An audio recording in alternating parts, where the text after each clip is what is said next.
You're watching K34QB, Vail, Colorado.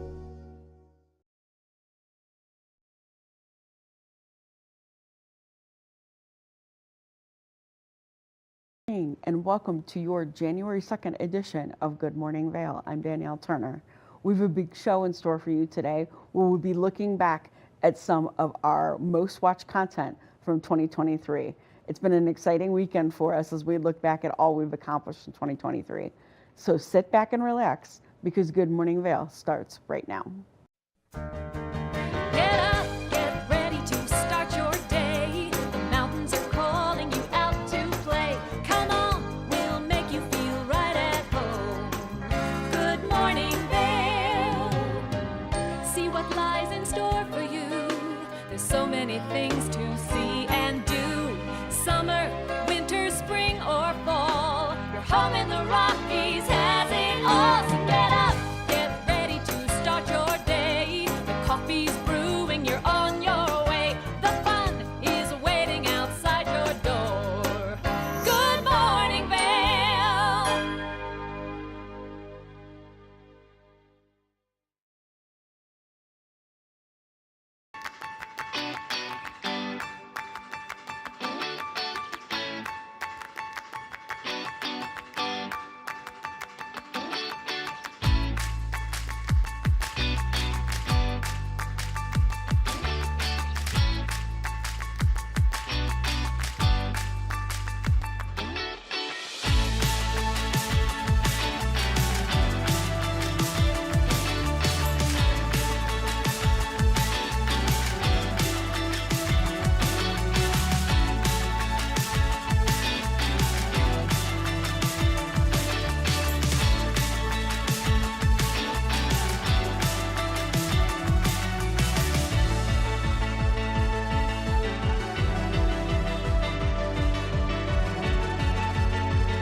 Good morning, Vail.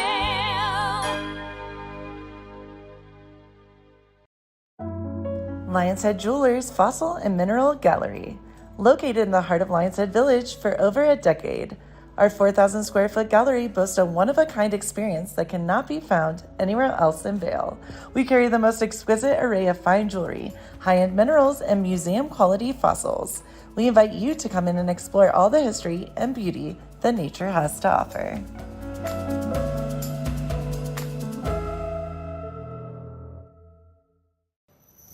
Hi, it's Julio from TV8 Vail. Do you ever wonder why our tagline is "There's more for you on 92"? Because we're always bringing you more.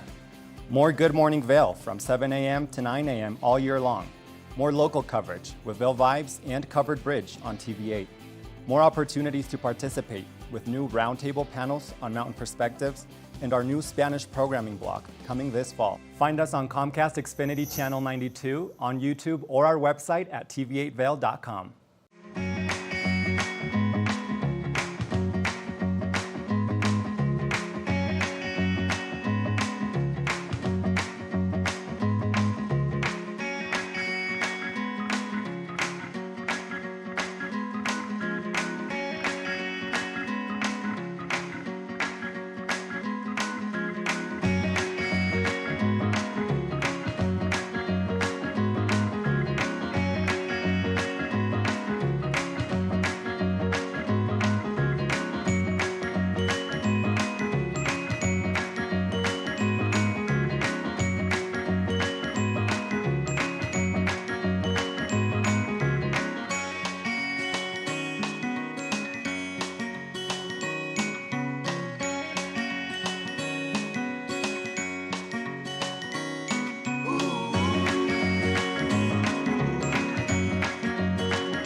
just wanted to say Merry Christmas and Happy New Year to my family in Florida, in Delray Beach, Florida.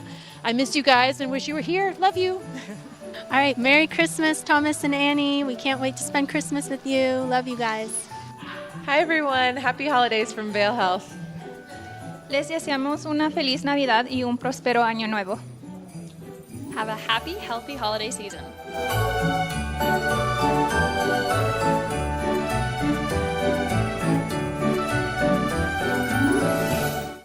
Good morning, Vail.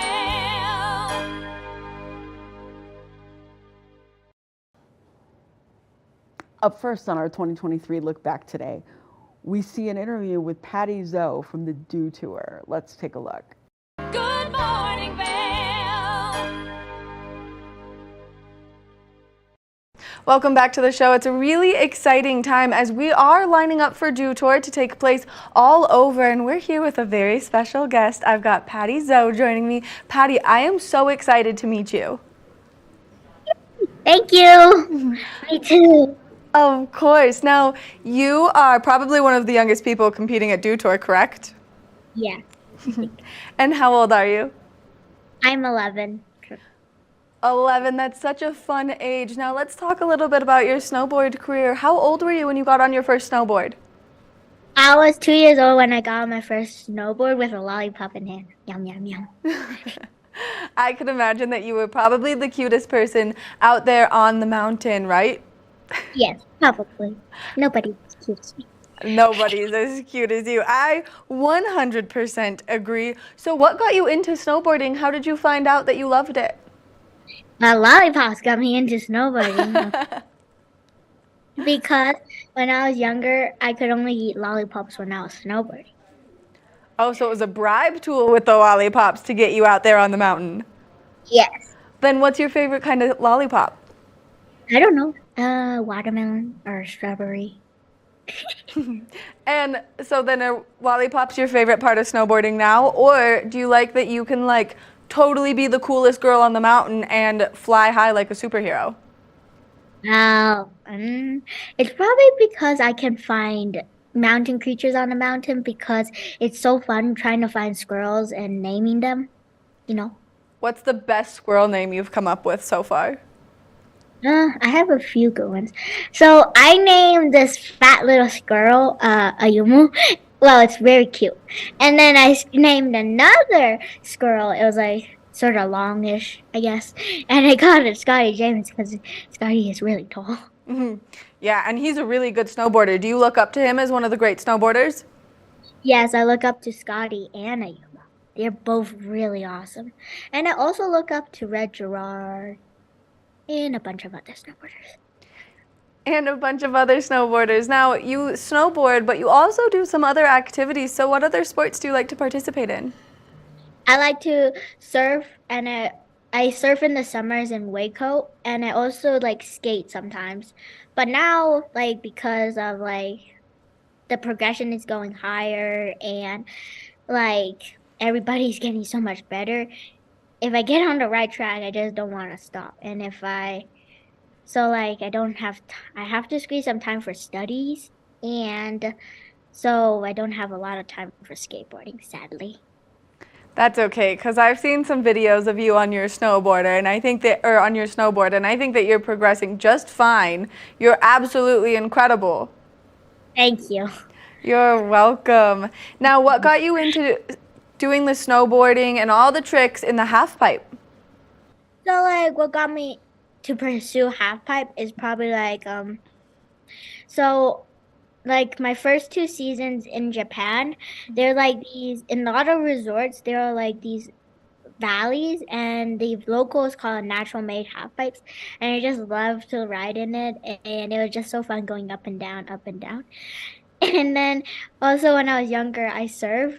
Well, I surf a lot, but when I was younger, I got on a wave. If I do a very good bottom turn and I come up and hit the lip, it has the same exact feeling, and I just love it. That's what got me to pursue in half pipe. Which I think is so cool that you have such a great crossover between the snowboarding and the surfing. And I've seen some of the videos of you surfing, and you are so fun to watch. Well, thank you. I just started doing some back fives and front side airs and front fives and stuff. It's like very fun to do. And how many competitions do you think you've been in this far? Not a lot. Dew tour is probably my best. And is Dew Tour the one that you're most excited for this season? Yes, I am so excited for Dew Tour, and I'm so excited for tomorrow and the day after tomorrow. I can't believe I'm in Dew Tour. I can believe that you're in Dew Tour because there is no one better out there, I think, than you. I'm just going to say it. I'm flattered. I would be. I want to be you when I grow up. Thank you. You're so welcome. Now, where's your favorite place that you've been snowboarding so far? My favorite place is Copper, and it's because Copper is just such a beautiful mountain. And when I look, I think the whole thing's sparkling because so many champions grew up here with the best style. And then I feel when you ride here, you never get bored because there's so many combinations here. It's so fun to ride in, and I feel like that's why Copper is so magical. I feel like Copper is pretty magical too. I really like the chairlift with the big blue bubble on it. How about you? Me too. It's warm. Today was freezing. I bet it was cold. And so what do you do to stay warm out there? Oh, I ride. Duh. I have fun. And how many layers do you put on? 2 actually, but this is another layer I put it on. I like it. I like it a lot. I like your style, and I really like watching you ride. So if people want to come see you ride, can they catch you at Copper Mountain? Because you're a pretty big regular there, correct? Yes, correct. Of course. Patty, thank you so much for taking the time to chat with me. I think that really we should just start our own Patty and Maddie show. How do you feel about it? I think I agree. I think it would be a ton of fun. Yes. Well, thank you again for taking the time to chat with us, giving us all this great information, and I cannot wait to watch you progress throughout the competitions because I have a feeling that you're going to be one of the best ones out there. Oh, thank you very much. You're so welcome. Make sure that you follow along with all of Patty's adventures only because she's the coolest 11-year-old around. We're going to take a short break, and when we come back, we've got more of the show, so stay tuned. Good morning, Vail.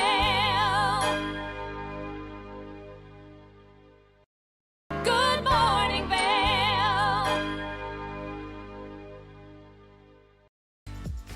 Eyepieces of Vail has been a fixture in the Vail community for over 30 years. From designer frames and sunglasses to high-performance sports frames, prescription goggles, and in-demand accessories like helmets, goggle lenses, and foldable reading glasses, our inventory raises the optical bar. Visit one of our 7 locations today and see why generations of loyal customers return time after time for our unmatched service and inventory. Eyepieces, the art of vision. America was built on a love for the outdoors. We are a nation of sportsmen, blessed with magnificent natural resources. With broad interests across water and field, we are united in our devotion to nature and conservation. Join us every week for the best shows celebrating the outdoor lifestyle. Outdoor America. Live free.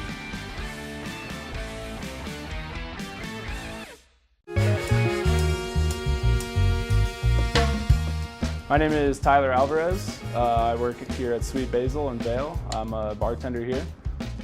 I originally came to Vail to snowboard. I slept on my sister and my cousin's couch for what was supposed to be a week, turned into 2 months, and then I found my own spot, and then kind of made friends and worked different places in the valley and kind of just fell in love with it more and more every single day, and ended up finding my way to Sweet Basil through some friends who worked here and all the great things that I heard about it. And yeah, I've been here for 4 years now. It's hard to wake up in Vail and be upset when you look outside. It's just beautiful. My favorite part about working at Sweet Basil is definitely that I could be proud about everything that we're putting out, whether it's food, drinks.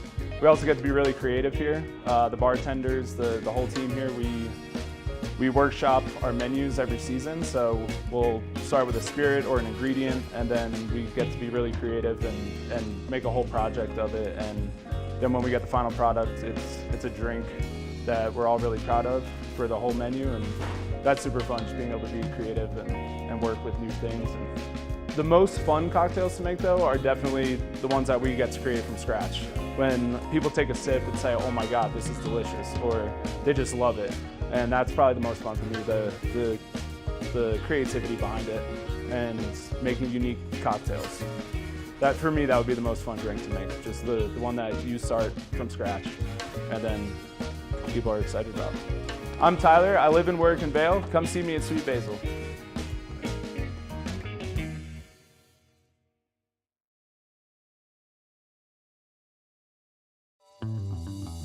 Welcome aboard! Bobby Laurie and Nikki Noya have your ticket to everything you need for an on-the-go lifestyle. Grab your boarding pass. It's time to jet set. Good morning, Vail. Welcome back to Good Morning Vail. As we continue our look back at 2023, one of the most watched videos was a series we did from Good Day Vail on Marka Moser. Let's see part one of that interview. Today's episode is an extraordinary one about a trailblazer, and I'm so grateful to have Marka Moser here with us today. And what I love to do in these interviews, Marka, is to have you tell the viewers, why is Vail home for you? How long have you been here? What keeps you here? And is there anything specific about Vail that just makes it call home? I first came here in 1965 to ski for a week and fell in love with it at that point. My uncle bought a condo, and from that time on I was living in Boulder, and I could come up every weekend that the condo wasn't rented or my uncle wasn't using it, which was quite frequently. And so I became a weekend local, and then in 1970 had the opportunity of moving up here. I was married to Division of Wildlife officer, and he became the officer for this district. And so I was thrilled to be here. I had 2 daughters, and we were all very excited about being here. Well, I'm very excited that you made that trek many, many years ago. And I wish I had an uncle like you did that had a place here when I was growing up. So what a great entree into the Vail Valley. Now, you recently received the Vail Trailblazer Award, and I just, congratulations to you. And everything, Thank you. Everything I've read and people I've talked to have just said that you are just an extraordinary inspiration for the Vail Valley. And I know that it all starts with passions. So tell us a little bit about your life passions.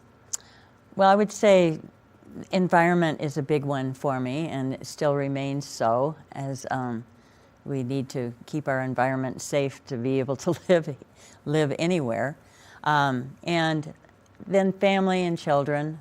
So those are the main things that I sort of focused on while I was here. And as far as the environment, because Vail was a very small community at that time, there was very little in the way of recycling. So we started that. We started cleanup days. And then we had to start fighting the Denver Water Board, who was wanting to take all of the waters from every stream that runs into the Gore Valley. The Denver Water Board owns Piney Lake, and they wanted to dam up Piney Lake and then divert all of that water to Denver. Oh my goodness, I And- can't even think. I mean, it's such a beautiful lake too. Just to dam it Right. up, it aesthetically would ruin it, much less divert the water. Well, and I think that probably is no longer a valid concern just because the diversions have become so expensive. But we're still fighting. We've fought for 20 years to keep Homestake 2 from being developed, and we thought we had that one won. And where is Homestake 2? Homestake is a valley that is that you reach. It's between Red Cliff and Camp Hale. Okay. And it's a beautiful valley, and it has a lot of trailheads that go into the Holy Cross Wilderness area. And that is a Colorado Springs and Aurora diversion project, which we thought was dead in the water because it was so expensive, but now they're trying to get it again. So we're rekindling that fight again.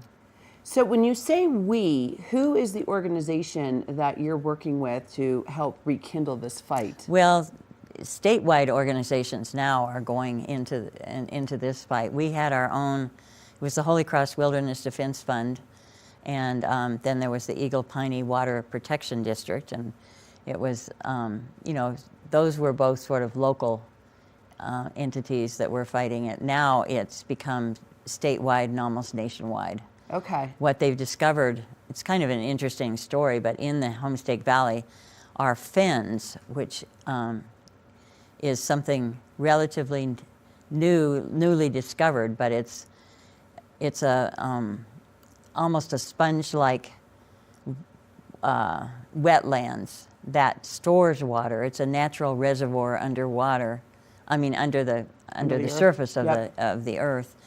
And it's extremely valuable. It's taken millions of years for them to form, so it's not the kind of wetlands that can just be destroyed and then you create another wetland someplace else to mitigate that. So this is why we're, you know, there's a whole organizations now, including Sierra Club and, you know, other national organizations that are helping to fight this one. So if I could be so bold as to say, is thanks to your contributions many years ago with the different organizations that you mentioned, you have brought it to statewide attention, in which they have found the need to take ownership of it in order to protect from Aurora stealing the water from us today. Is that correct? Well, yes, sort of. I mean, it was, there were several organizations statewide, too, that were fighting at the same time. It was, you know, and we were, you know, I became interested in it and became sort of a part of it. And that was, you know, along with, you know, recycling, cleanup days, and all of those kinds of things. As I said, you know, the environment is very special to me. And one of the things that I was a part of that I feel very, very strongly about is the Eagle River Preserve in Edwards. Oh, yes. It's 72 acres of prime, beautiful land.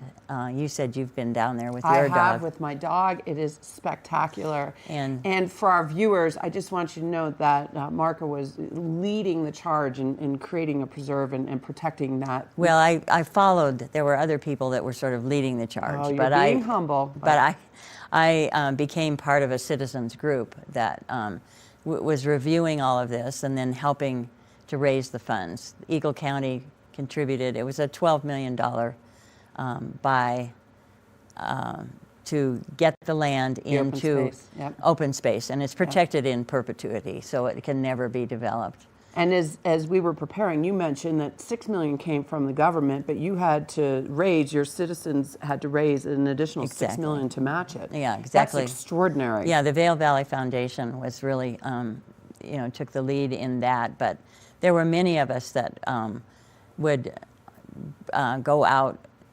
and solicit funds from just local people, and we were at a lot of farmers markets in the summer. We would have a booth there and explain what we were trying to do, and you know, people would contribute, you know, $20, and some would take the information and, you know, might send a check for $1,000. Wow. You know, but it is something that I feel very, very pleased that we were able to save that. 72 acres that would have been developed. Wow. And viewers, again, if you've never gone down to the preserve, it's right next to the gas house.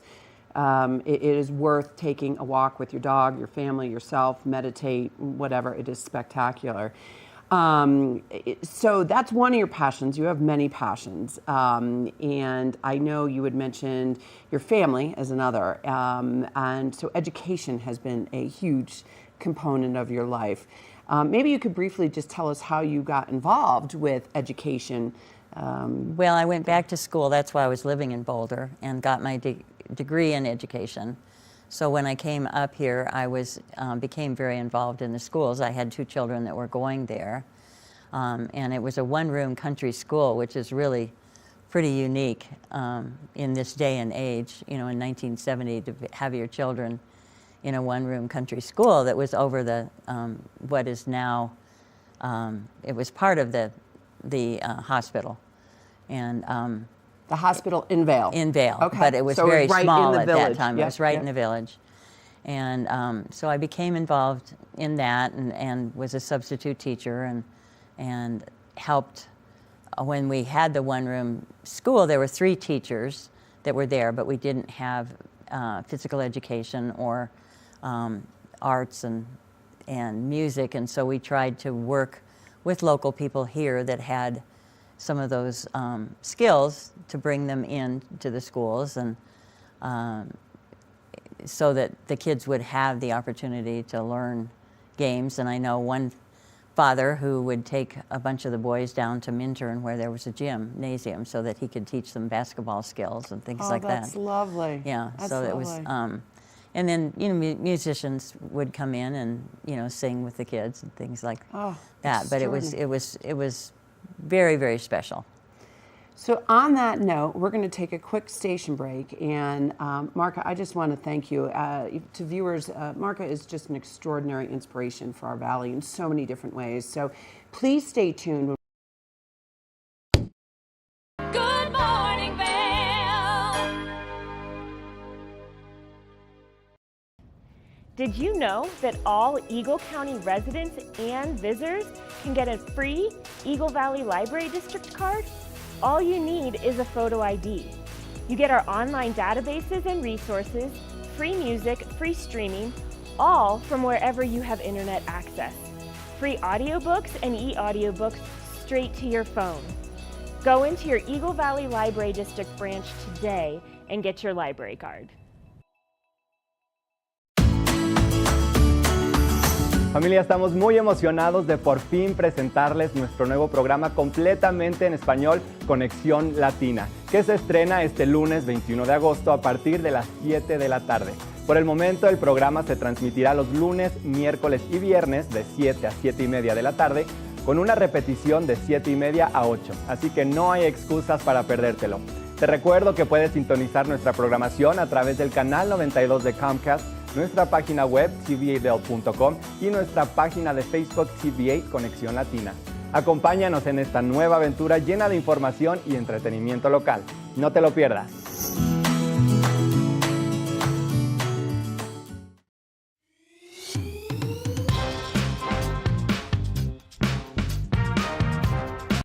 Well, Archer and I are going to get headed on further down the trail, but I hope you'll catch up with us a little bit later. Hi, I'm Ben Roof, and I'm one of the new hosts here at TV8. I'm so excited to share all of my explorations throughout the Vail Valley with my dog Archer, where we'll be taking you to hiking trails, biking trails, maybe we'll go rafting, fishing, or whatever else we can come up with. I'm so excited to share all of that with you in my new segment, Outdoor Adventures. Don't forget to catch up with us every day right here at TV8 Vail or at tv8vail.com, because there's always more for you on 92.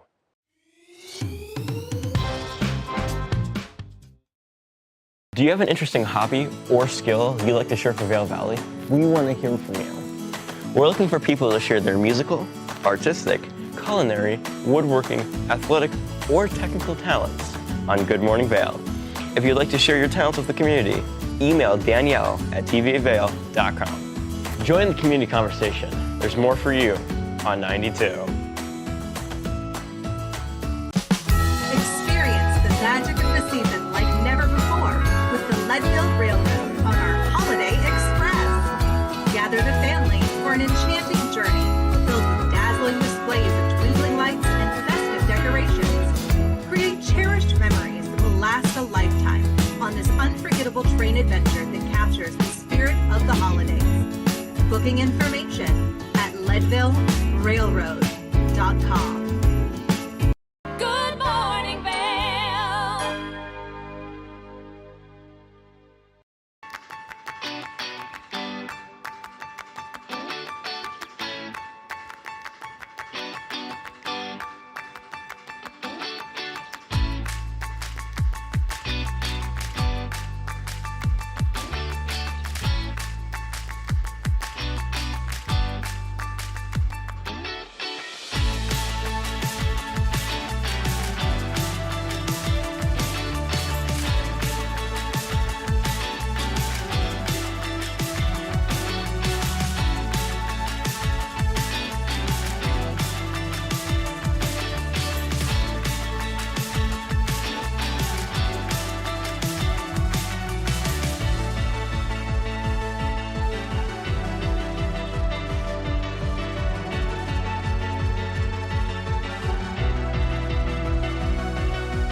Marka Moser is such a fascinating individual.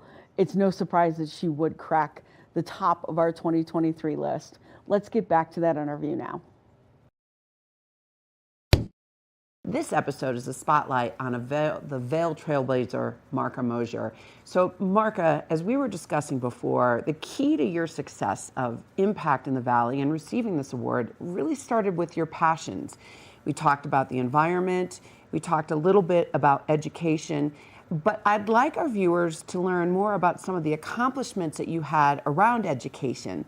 I know the ABC School and some other nonprofit focus. So please tell our viewers about some of those things that you're so passionate about around education.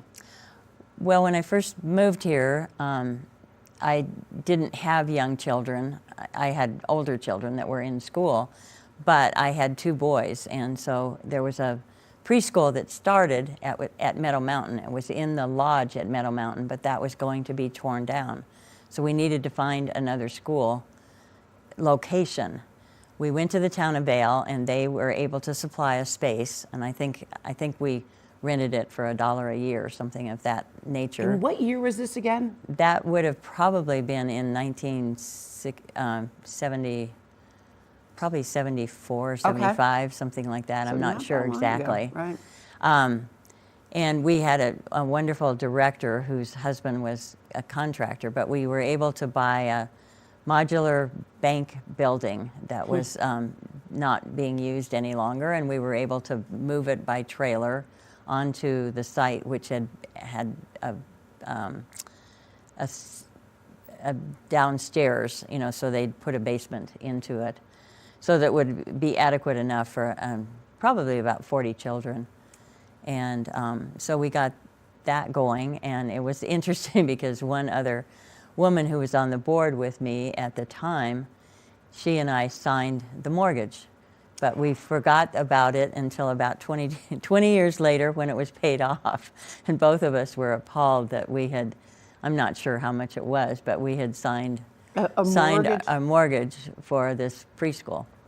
But anyway. Well, and may I note, you said another woman too, so let's hear it for women spearheading this type of initiative. Well, I know you didn't want to be on the mortgage, but it's nice to see that the banks allowed it back then. Well, it was interesting that they did, and I think both of us were moms that had young children that needed preschool. Yeah. And so that's why we got involved. And then Buddy Warner League was in existence when I moved up here, and so my daughters immediately were involved in that, and that was dear to my heart because I had met Buddy Warner when he was working on Ski Broadmoor in Colorado Springs, and I was a lifeguard at the hotel, and we were in the employees' cafeteria together, and that's where I first met him. So I knew the whole story about him and how he had been killed in an avalanche, and his whole demeanor was sportsmanship, and so versus performance or winning. Exactly, Yeah. Winning was sort of secondary to being a good sport, and Right. so the program is still alive today, and it's exciting because both of my grandchildren, who are now 11 and 13, and are in the program, and my son is a volunteer coach. Oh, that warms my heart. And I was a volunteer coach as well as running the program a couple of different times. So those are things that I feel very strongly about. We did also, in the late 80s, it came to my attention, and I was aware of it myself, but there was a lot of drugs coming into the valley other than alcohol and probably pot at that time. But so I did organize a program with Charlie Wick, who was with the town of Vail, and the town of Vail was a big sponsor for that. And we were quite successful in bringing together all the different entities in the valley that would be focusing on children and the message that was being given to them. And so I feel very strongly about that, and a lot of it is still in place today in the schools. So I am so grateful that you've done that, and what comes to mind, and actually you brought it up when we were preparing for the interview, was the ads that were on TV. There was a frying pan and someone cracked an egg and put it on the frying pan and it says, this is your brain and this is your brain on drugs. And you had mentioned that that was the type of message you were trying to get through to the children at that time. And I'm just so grateful that you did that. And that it's continuing to be brought up and educating today's children. There's still a lot of problems in that direction, but I think that the schools still carry on. Many of them Red Ribbon Week and bring attention to it. But we had, all of the law enforcement, the churches and businesses and school administration, school teachers, students. We had all the students involved in a huge program, and many of those students that were in it when I was sort of directing it are still, I consider them still good friends. Oh, that's delightful. Which is really nice as they've grown into adulthood. Now, when you mentioned all of those different groups of stakeholders that needed to be involved to make this happen, and it seems like you also did this with every other passion project that you have, is that you were the catalyst in all of this and a pioneer, which, my understanding led to you receiving the Vail Trailblazer Award. So what are some things that you do that our viewers should know about as it relates to trailblazing new things? Because we need more people, we need more women like you in this world. And I would love for you to share with our viewers, what are some of the things that you do or that you would hope that you see people taking forward and trailblazing in Vail right now? Well, I think there's still a lot to do, and there will always be a lot to do. But I think if you are new to the community and you know what your own passions are, there just are so many outlets for people to become involved. If you like education, there's the Literacy Project. If you like volunteering, we had the rummage sale, which was a huge, brought all the communities together because the people that were volunteering came and they met people, and it was people from out of town, but it was held in Minturn. And that brought loads of people, I think, into a volunteer realm that might not have ever done a whole lot of volunteering. And they were able to give their money. The money we raised went back to the nonprofit that person was working for. Oh, so lovely. it was really, it sort of comes full circle. In that way, so it helped a lot of local, it helped probably about 40 or 50 nonprofit organizations, and but there's a lot of need, and I think newcomers to the Valley, it's really a good way to become involved and meet people quickly. Yeah. Because the first summer I moved here in July 1st, and they were working on this rummage sale probably about 3 weeks later, and it was very small at that point. It was, one little tiny room in a schoolhouse, and that, people were donating their goods, and then everybody came to buy. But it became a really $1 million project in the later days of that.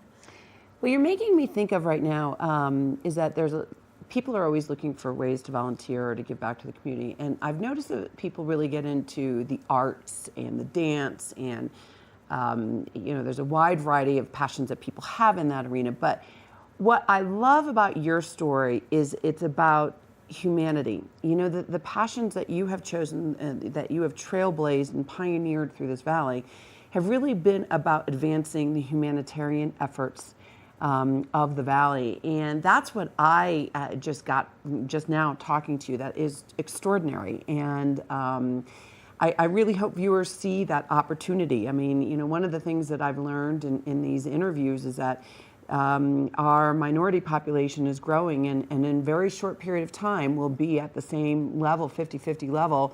And those are the people that are servicing our county. And we really need to think about how do we help them be part of the community. They are part of the community, but how do we make it easier for them? So I thank you so much for sharing all of this, because it's giving me inspiration about where I would like to spend my time. And as we close out this episode, there is one wonderful happy fact that I just read about you, is that you are a very prominent hockey player. So, and just briefly tell us about that part of your life. Well, I did do a lot of things that I realized that if I had not moved here, I probably never would have been a part of. But my two sons were playing hockey, and I know how much they enjoyed it. And so we started out really on the pond in, at the golf course that Ben Kruger was making into, he was plowing it and keeping it free of snow so that we could. Yeah. And so there was just a bunch of women that got hockey sticks and on our figure skates, but then we morphed into a whole hockey program for women. That's extraordinary. And how many years did you play? Probably off and on for almost 20 years, yeah, because I was 65 when I finally decided that I didn't want to get shoved into the boards and break a hip or something. So. Well, just another example of you trailblazing the way as a female hockey player. And with that, I just, from Good Day Vail to you, I just want to thank you so much for your time and your wisdom and your words. Good morning, Vail. Nap Harvest, your local marketplace for fresh, locally produced products. Our indoor farmers market is open 7 days a week, featuring locally grown organic produce, prepared meals, honey from our Nap Nectar hive, furniture, cutting boards, and much more. We source and sell locally grown and produced products from the Vail and Roaring Fork Valleys. Visit us at our new location in Eagle Ranch, 717 Sylvan Lake Road, next door to Color Coffee Roasters. Coming up this season on Ready, Set, Renovate, real homeowners tackle really big renos. Welcome to the ugliest house in the neighborhood.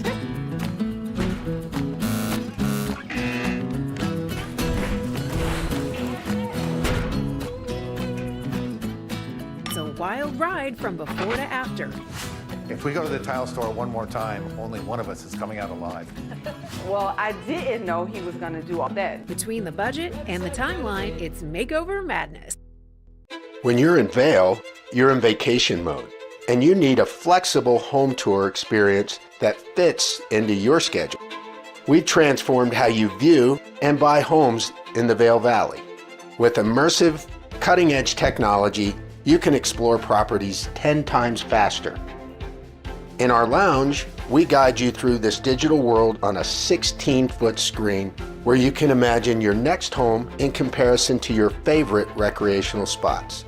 Say goodbye to multi-day home tours and hello to a quick stop between your other plans. That's the power of the Immersion Theater.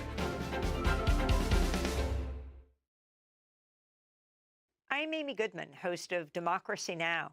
Our independent news hour offers diverse perspectives and unique opinions, often unheard in the mainstream media, live as the news unfolds.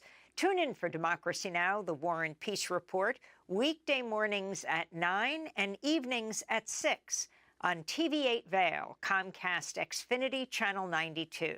There's more for you on Channel 92.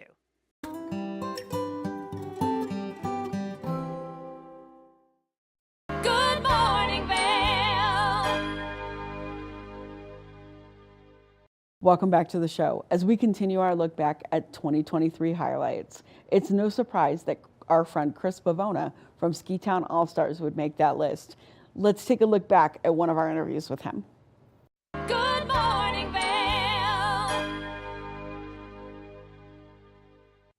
Welcome back to Good Morning Vail. Now, we've got a very funny human on the couch with me first thing this morning. Chris Bavona from Ski Town All-Stars. You guys just had a great milestone on social media, so let's talk about it. We are on Instagram. Yeah.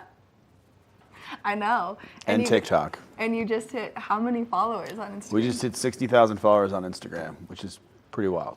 Which is amazing, considering the fact that, let's talk about how Ski Town All-Stars started really quick. Yep. It was started in my kitchen with my mom, making some foam truckers, because I saw a need in the industry for more foam truckers. And it's exploded from there. And now we have a lot of employees. Now you have a lot of employees, a full-blown ski shop, and you do a lot of great things. Not only is the beanie that you're wearing Ski Town All-Stars, the sweatshirt, but your clean canteen is even custom. Yep. This is actually a Yeti. Oh. Oop. But I decided to bedazzle it with a logo. I like it. Laser lazzle it. You did a great job. Yep. It's Will It Laser Blazer Wednesday at Ski Town All Stars, and so you have to tune into their Instagram to see it. I know. But we're gonna do a giveaway. Okay, let's talk about the giveaway. What are you giving away? So we like to kind of thank our faithful following. So we're gonna do 6s, which is a weird number. It was my number playing sports, but. So we're gonna do 6 beanies, 6 hats, 6 water bottles, 1 pair of poles, 1 pair of pit vipers, and something else, and 1 clean canteen. Okay, I like it. Something like that. Yeah, so close to the 6s, and you guys have just received so much inventory. Like, you guys are crushing through certain items. So really quickly, let's just talk about these beautiful boots that you have on. They're very Napoleon Dynamite-esque. What are you talking about? You know exactly what I'm talking about. They are sweet. They are sweet. Look at the tread on the bottom of I've these. literally worn these every day now for some time. Oh, jeez Louise. Sorry about that. Thank you. Thanks for cleaning it up. But no, these are the Rossignol podium booties. And we carry them in the store now. They're just like a full winter boot. What are you laughing at? Just you. Yeah, so we carry these beside from the line Opry booties, Yes. which we're very well known for because we have all the colors, all the sizes. We just keep reordering them because they keep selling them. They're not pictured here on my feet, but we do have lots of those still in stock, which is huge because I mean last year we sold out around Christmas and then you couldn't get any more. Right. And this year some bigger retailers canceled their orders. Not going to mention names. Backcountry.com.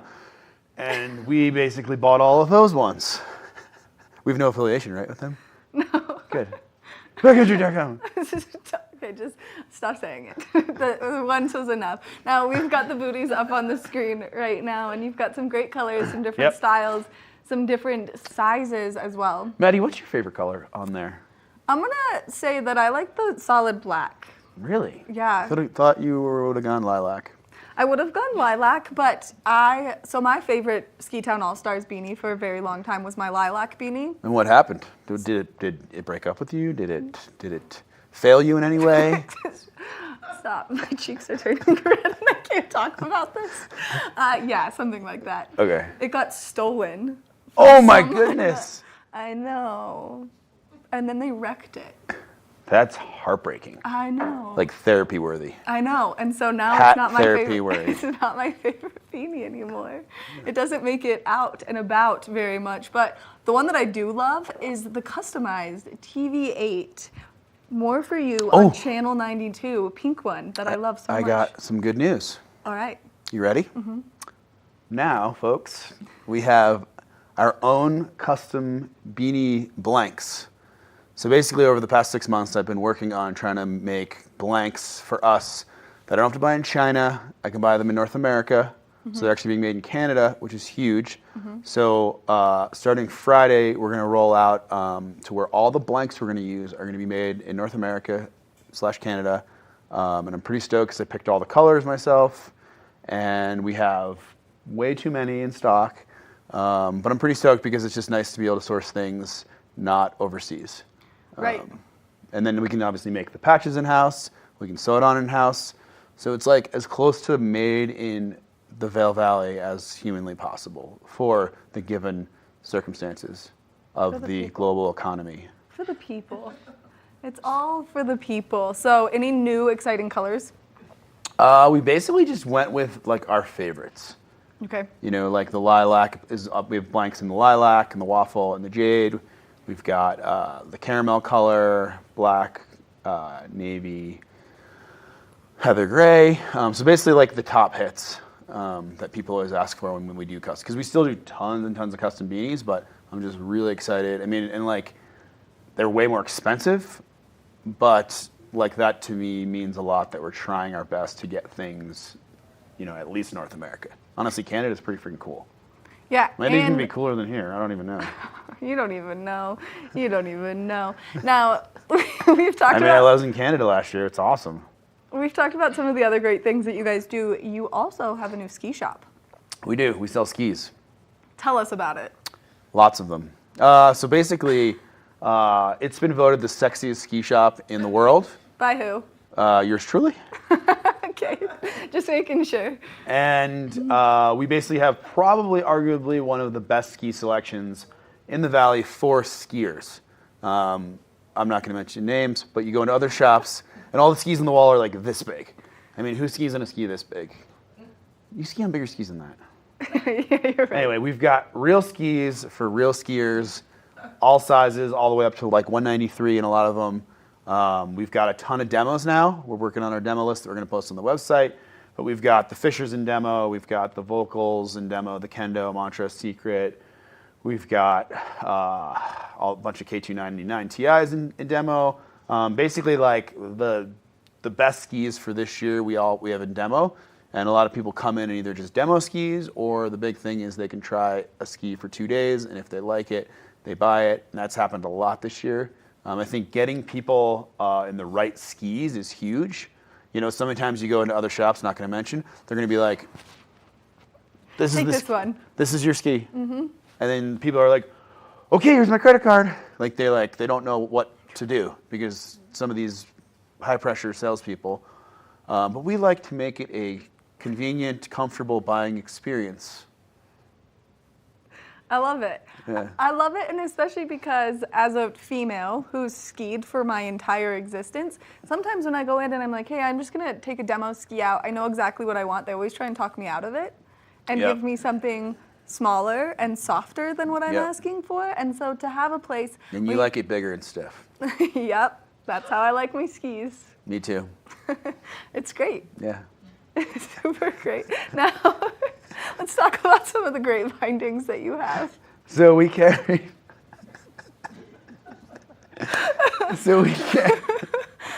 carry full marker line of bindings from the Duke PT, which is a thing, all the way. We carry the Duke PT. Yep. All the way to marker Alpinist Touring binding, which is a super lightweight binding, and then we carry all the look pivots from the 15 to the SPX. Stop laughing. This is bad. I'm sorry. You guys have a lot of backcountry stuff too, Yep. which is really important. Which is really important, and also, not only do you have backcountry stuff, but you have some avalanche safety stuff, which everyone needs right now. Yep, for sure. We've got T3 rescue, TS rescue kits. We've got some airbags in stock, beacons, radios. Radios are super important. Yes. I think it's honestly one of the most important things you can go out there with. Obviously, you need a beacon probe and shovel to enter the backcountry. But, you know, airbags are expensive, but I mean, radios are amazing. You can use them not just like when you're skiing, you know, you can use them in like, you know, if you have friends over, you have a sleepover, you can use a radio. Walkie-talkie throughout the house. Exactly. You know, if you're in the tent in the backyard, you can tell your mom, Mom, I'm going to bed. Mom, I need Night. s'mores. Yep, exactly. So those are huge. Those are all great things. Now, if people are interested in coming to shop with you guys, where are you guys located and what are your hours of operation? So we are in Eagleville, Mhm. which, as Maddie always mentions, we're in a discounted tax break area, meaning our sales tax is only 4.4%. Which is amazing. And did you hear Vail's raising, by the way? No. To like 9.2 Well. from 8.7. So, folks, even more of a reason to come to Eagleville. We are located at 41199 US Highway 6 between Pier 13 Liquors and Big O Tires. Chris, thank you so much for coming in, giving us the giggles first thing this morning. You We got really it. appreciate it. Make sure that you go to Ski Town All Stars. You check out all of the wonderful product they have. If you're in the market for some new skis, they're a great place to go demo and try before you buy. We're going to take a short break, and when we come back, we're going to take another look at that local weather forecast, so stay tuned. Good morning, Vail.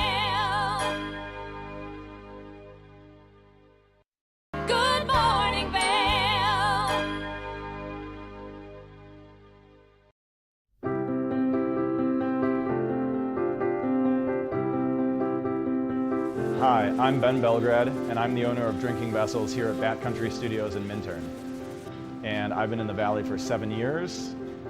I moved to the Valley because a friend helped me to get my vision off the ground, building my glass studio here, and being so close to snowboarding. So here at the studio, we're acting as a broker for 50 to 100 artists from around the country.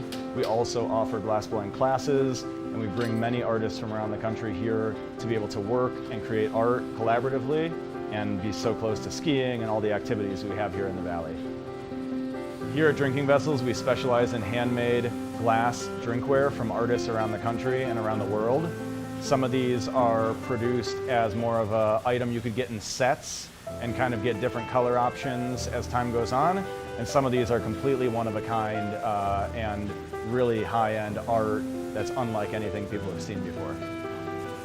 While I'm an artist myself here at the studio, I'm representing between 50 and 100 other artists from around the country. And most of these artists are able to spend most of their time working on their art while we help handle their marketing and their sales and the distribution and representation, allowing them more time to focus on their art. That's really my privilege in running this business, is creating that support and providing that platform for this big group of artists that are part of a movement that's very important to me.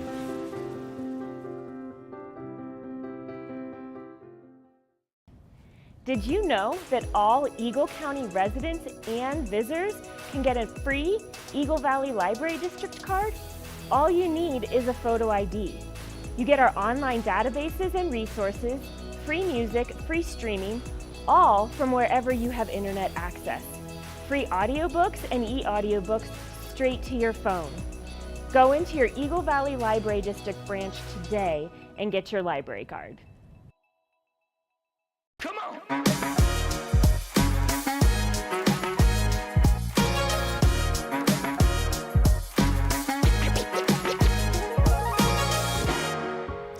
Vail Vibes has taken you all around town to showcase the best of the best when it comes to après-ski, our beloved post-ski pastime of cocktails, food, and hot chocolate. But what about before the slopes? Well, Treff Cafe at the Sonnenalp offers both. I got a chance to talk to Zach Lewison, the beverage manager, and we came up with a term to describe what goes on first thing in the morning before you ski. Avant ski. Avant ski, French for before ski. Zach says what you do before the slopes is every bit as enjoyable as what you do after, and Treff Cafe has you covered. In addition to their assortment of pastries and snacks, Zach recommends this delicious drink. This is a Jameson Irish coffee. So Jameson, a little bit of sugar, some coffee, and then topped with some fresh, heavy whipping cream. So if you want to take the edge off your morning jolt of caffeine, this is the drink for you. And another caffeinated cocktail Zach recommends? This is called the Carajillo. So it's Liquor 43, which is a almost like a graham cracker flavored liqueur, and espresso shaken over ice. And for those who like to keep it simple, there's my drink of choice, good old-fashioned strong coffee. Treff Cafe has the best of both worlds, a breakfast and coffee shop with a bar and an après-ski hotspot. Fridays and Saturdays from 4 to 7 p.m. We're gonna have a DJ in here. We're gonna have some really fun, cool after ski cocktails. It'll be a nice, fun party. We're gonna have a lot of champagne flowing and a lot of people here to help out. So stop by first thing in the morning to start your day, and then don't forget to make your way back in the evening for some après-ski fun. For TV8 in Vail, I'm Avija Scarborough. Each week on the Tech Show, you can look forward to the latest in technology and how you can use it too. We'll also chat with leading experts, and you'll find out if the latest gadget will take my money or not. Don't miss the Tech Show. Tech your local listings. You're watching K34QB, Vail, Colorado.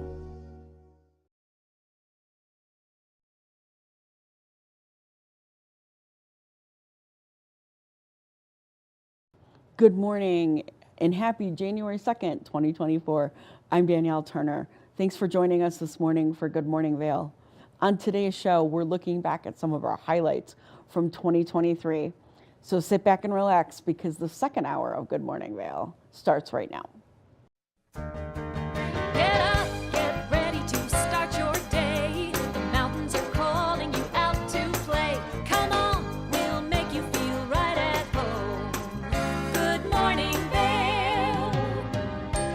what lies in store for you.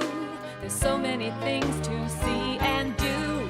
Summer, winter, spring, or fall. Your home in the Rockies has it all. So get up, get ready to start your day. The coffee's brewing, you're on your way. The fun is waiting outside your door.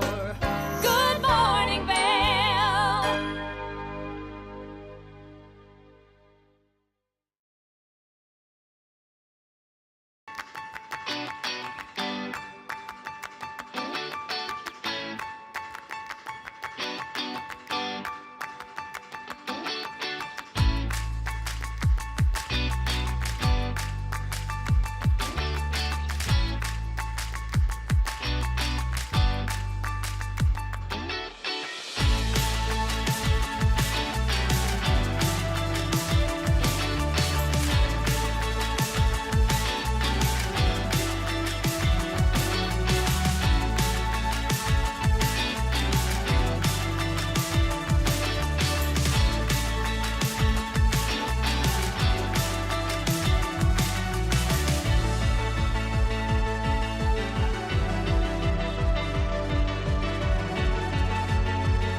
Good morning, Vail.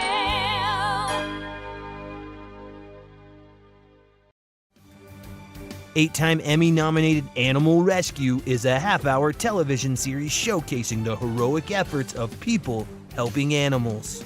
Join host and award-winning journalist Alex Payne and the Animal Rescue camera crew as they travel around the world, capturing dramatic rescues, rehabilitation, and relocation stories. For programming schedule, check your local listings today. Don't miss your favorite episodes of Animal Rescue. Do you have an interesting hobby or skill you'd like to share for Vail Valley? We want to hear from you. We're looking for people to share their musical, artistic, culinary, woodworking, athletic, or technical talents on Good Morning Vail. If you'd like to share your talents with the community, email Danielle at tvavail.com. Join the community conversation. There's more for you on 92. Did you know that all Eagle County residents and visitors can get a free Eagle Valley Library District card? All you need is a photo ID. You get our online databases and resources, free music, free streaming, all from wherever you have internet access. Free audiobooks and e-audiobooks straight to your phone. Go into your Eagle Valley Library District branch today and get your library card.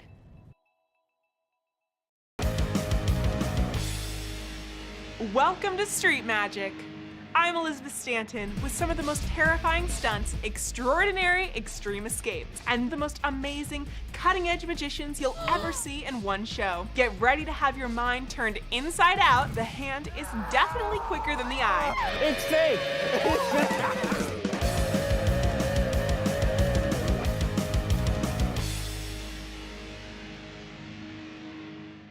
When you're in Vail, you're in vacation mode, and you need a flexible home tour experience that fits into your schedule. We've transformed how you view and buy homes in the Vail Valley. With immersive, cutting-edge technology, you can explore properties 10 times faster. In our lounge, we guide you through this digital world on a 16-foot screen where you can imagine your next home in comparison to your favorite recreational spots. Say goodbye to multi-day home tours and hello to a quick stop between your other plans. That's the power of the immersion theater.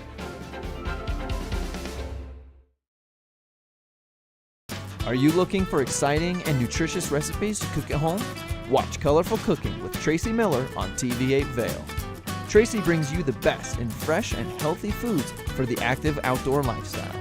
Stream online at tv8vail.com or find us on Comcast Xfinity Channel 92. There's more for you on 92. Good morning, Vail. Welcome back to the show. One of our favorite parts of being your local community television station is getting to spend some time with the youth in the community. Let's take a look back at an interview we did with the cast of Mamma Mia from Battle Mountain High School. Good morning, Vail. Welcome back to Good Morning Vail. Battle Mountain always does such a great job of doing some fabulous productions, and right now they're doing Mamma Mia, and we've got the directors and so many of the cast members joining me on the couch right now. So we've got David and Levi. Thank you guys so much for being here this morning. Oh, thanks for having us. We're excited for the opportunity.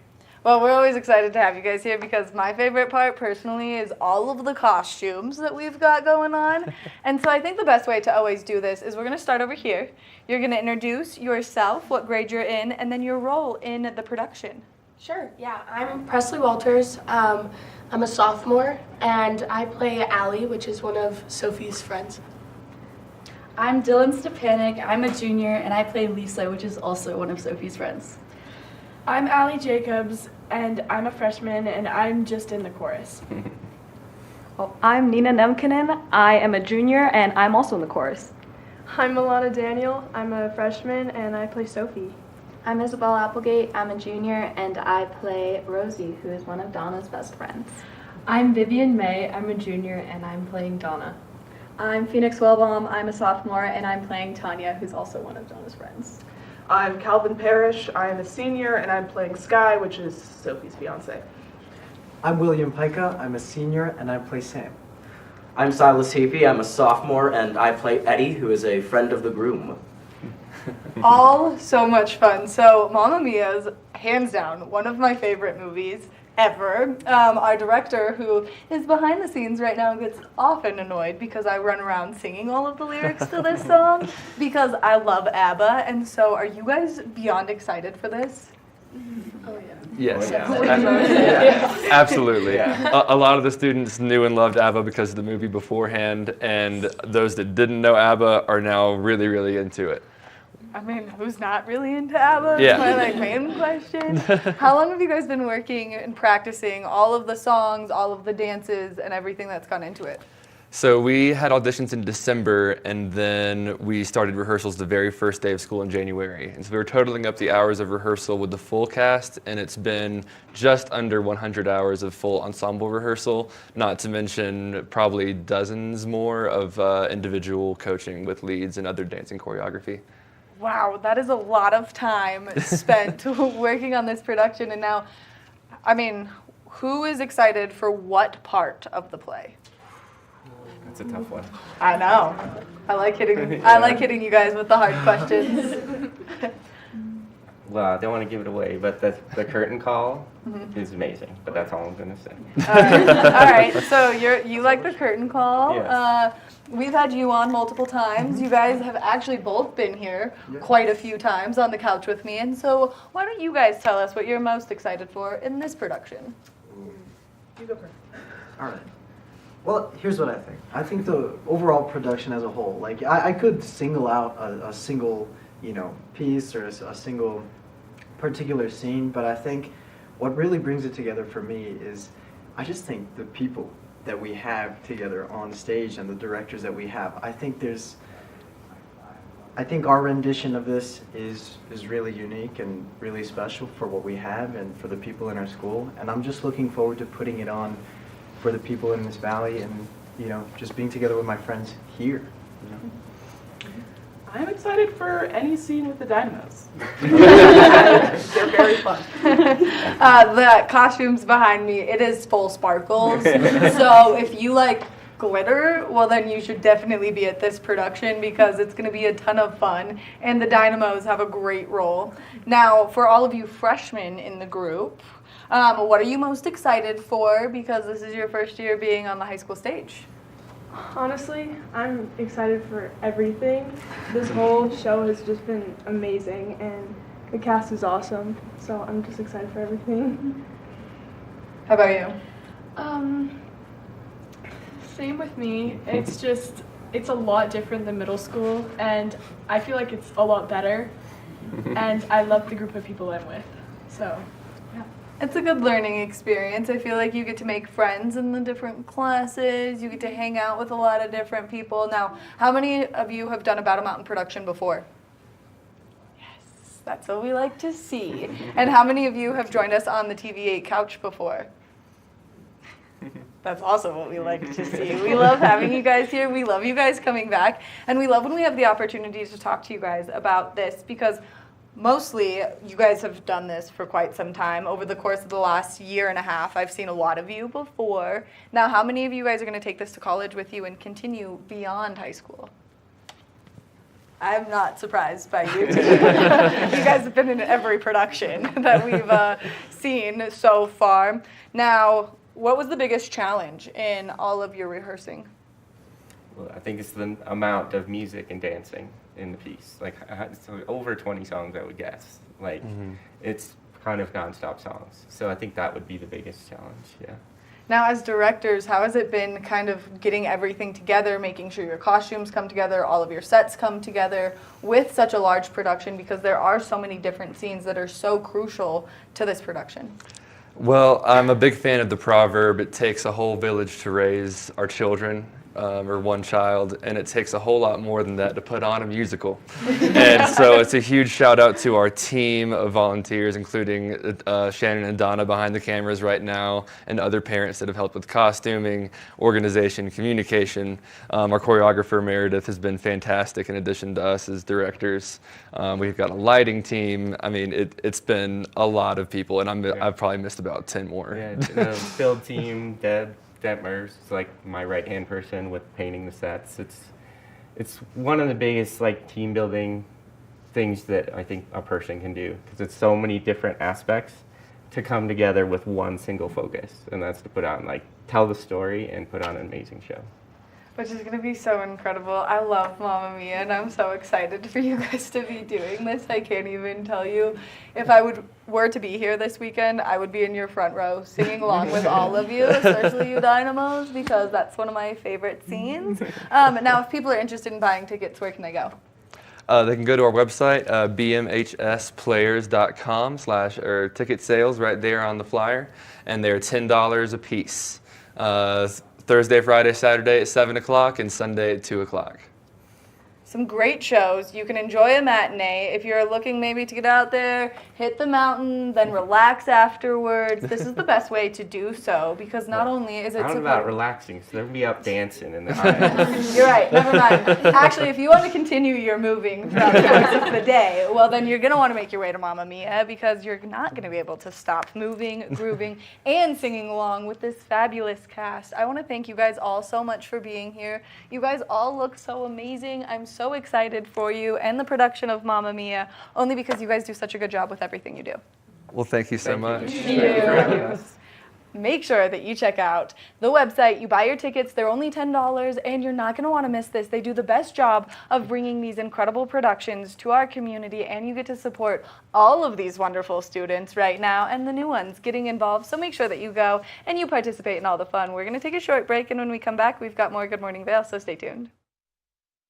Good morning, Vail. Good morning, Vail.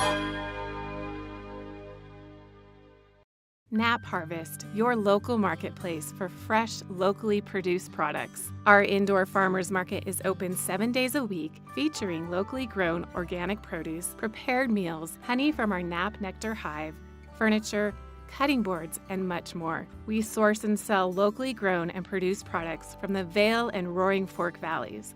Visit us at our new location in Eagle Ranch, 717 Sylvan Lake Road, next door to Color Coffee Roasters. Familia, estamos muy emocionados de por fin presentarles nuestro nuevo programa completamente en español, Conexión Latina, que se estrena este lunes 21 de agosto a partir de las 7 de la tarde. Por el momento, el programa se transmitirá los lunes, miércoles y viernes de 7 a 7 y media de la tarde, con una repetición de 7 y media a 8, así que no hay excusas para perdértelo.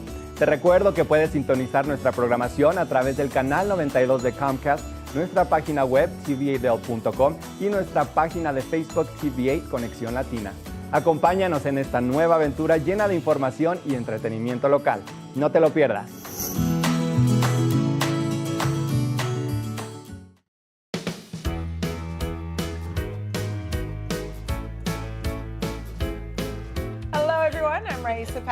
And I'm Andrea Jackson. Welcome to Life, Love, Shopping. Have any personal stories you can share? Do I? Yes, I do. So even though you work for some good deals, too good to miss on flash deals. Now check this out. Studies show spending time outdoors can help with depression, lowering blood pressure, and overall health and happiness. When you're in Vail, you're in vacation mode, and you need a flexible home tour experience that fits into your schedule.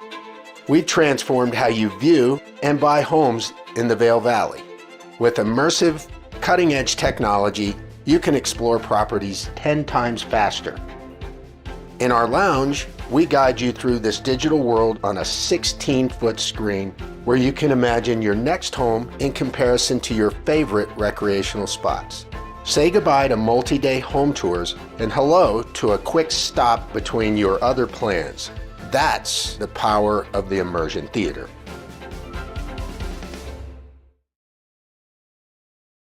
Good morning, Vail. As we continue our look back at 2023, Good Day Vail makes the list again with its episode on skinning. Let's take a look. Today, I'm so thrilled to talk to you about skinning, a sport that I am dying to try, and why I'm so eager to have two experts from the Valley here to share with us their expertise. So Hayes, thank you so much for hosting us here at Cripple Creek Backcountry, and Adam Bartlett, thank you so much for joining us as well. And so before we get into the nuts and bolts of skinning, what I'd really like to know is how long have the two of you been in Vail, and why have you stayed here for as long as you have? Yeah, I've been here for 3 years. Love being here for our wilderness areas and the core groups of people who are into recreating in those places. And you, as I recall, you also came here because of a job. Yeah. Tell us about it. Yeah, I got a job here, and yeah, and I've worked here for 3 years, and yeah, good deal. I got to ask, do you have a memorable moment of helping a client like me find joy in doing something in the backcountry in those 3 years? Yeah, it's always cool when people come back and tell us how much fun they had, and yeah, and then groups of people, like, they'll get gear because their friends did, and snowballing, it's a really cool thing. Yeah, I look forward to talking about the gear, because I think that's the one thing that I've really been restricted in trying skinning, because I don't have it. I'm an avid downhill skier, and I do a teeny bit of cross country, but look forward to getting into the gear shortly. So Adam, your story is a little bit different. We know you've been in real estate here in the Valley for quite some time, but tell us why you came here and why you stay here. Oh yeah, I moved here over 25 years ago, and I came, to spend the winter, but ended up staying obviously longer, and it's the outdoors and being out to work, life balance, and all that's really kept me here. And is there any one memorable moment that you have in this valley that kind of turned your mind and shape about how you look at the valley? Because I know you kind of think of it as a little bit of a Camelot. So what made you stay when you first came? I think it was like I enjoyed the winter, but then like somebody talked me into staying the summer, and it was the balance of the seasons that I've learned to enjoy everyone, even the spring as it melts out, but with the backcountry skiing, that makes it a lot more enjoyable. Well, we're blessed to have the two of you in the Valley, and so let's get into the meat of this. Hayes, how did you get into backcountry? I had a friend in college who needed a partner, and I got the gear and got into it and started skiing bigger spring lines, and then now I do it, from October through June sometimes. And tell me, when you say your friend needed a partner, okay, remember, I have never gone skiing before. I haven't gone in the backcountry. I really want to. Why is it so important to have a partner? Yes, for safety, just taking care of each other out there, and then if something were to happen avalanche-wise, you'd have a partner for rescue, and it's just generally safer to travel in the mountains with a friend. And for our viewers, similar to me who has never skinned, I know we don't need to be worried about going to where the avalanches are, and we'll get into that in a minute, but I think it's really important, especially with what we've been hearing recently, that having a partner is really key to safety in all of this. Now, Adam, how did you get involved? in this? Because you have a little bit longer background. When we were talking and preparing, you had said there's a progression of how you ended up getting into backcountry. Yeah, when I moved here, I was into snowboarding at the time. I skied as a kid and then got into snowboarding, but then, I was in the summer, hiking in the Gore Range and doing all that stuff. So I wanted to start enjoying it in the winter, and then, ended up taking a break, got into ice climbing, and then after that, I bought a touring setup and then started, skiing on the mountain with it, and then slowly inching into backcountry as friends showed me around. So you mentioned the term touring.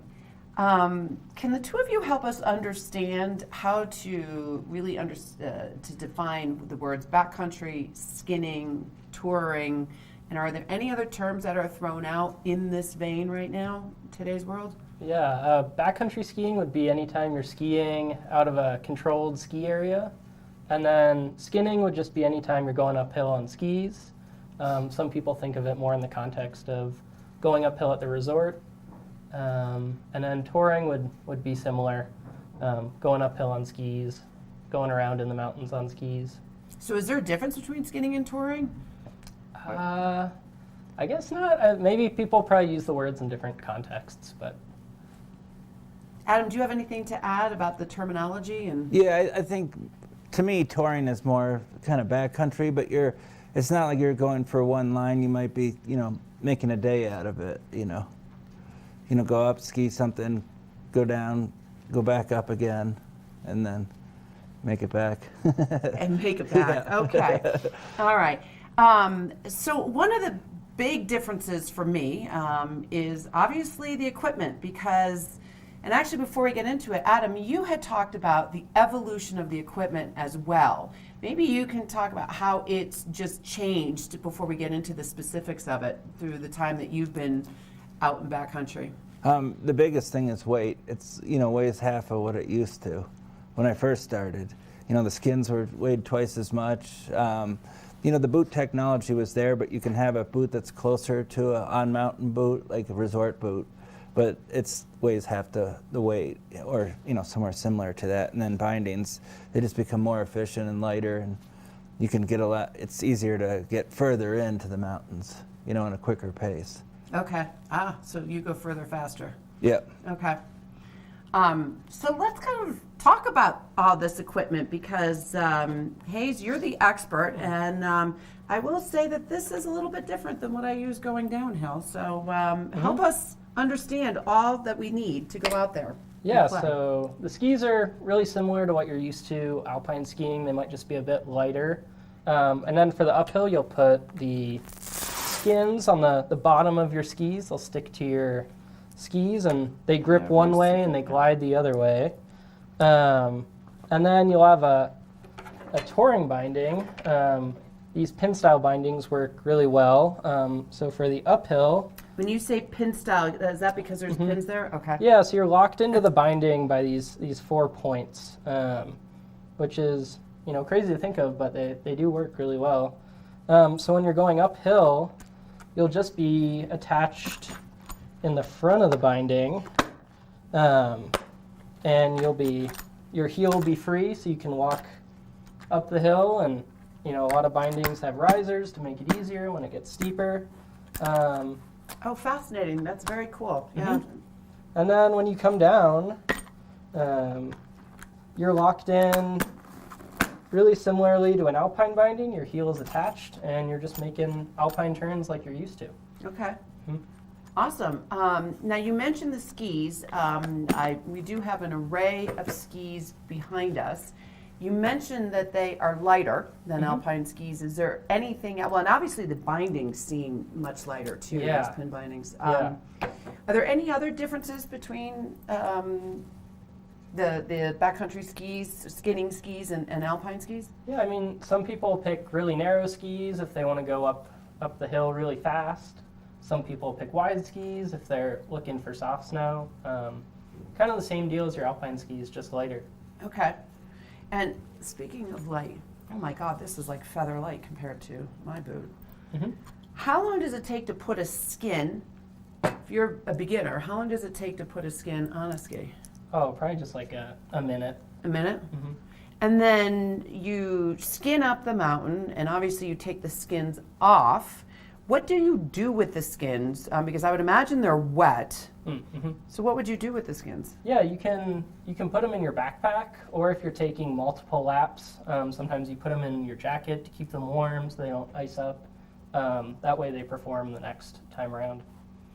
Adam, what are your thoughts on this new equipment? I mean, you say it's lighter. Have you found that you're going in further now too? Oh yeah, I can shave like hours off of what hours. What it used to take. Wow. I mean, because I had a heavier boot that, I mean, this was in existence when I started, but I kind of came from the alpine end and wanted a stiffer boot. So now you can get a stiffer boot that weighs, so much less than the resort skiing boot.